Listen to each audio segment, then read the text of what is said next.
म सफलतालाई एउटा गेमको सिरिजसँग तुलना गर्न चाहन्छु। गेम जित्नु र गेमको सिरिज जित्नु फरक कुरा हो, मेडल जित्नु फरक कुरा हो। एउटा गेम जित्दैमा सिरिज र मेडल जित्दैन। त्यस्तै वास्तविक रूपमा सफल हुनको लागि एउटा कुरा पुगेर मात्र हुँदैन। धन सम्पत्ति एउटा डाइमेन्सनले केही कुरामा वास्तविक सफलता प्राप्त गर्न सक्दैन।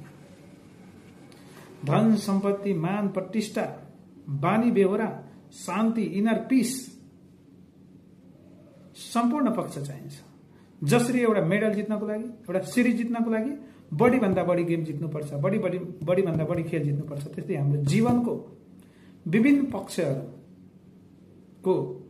मैक्सिमम पक्षमा विजय हासिल गर्नुपर्छ। यो नै वास्तविक सफलता हो जस्तो मलाई लाग्छ। तपाईको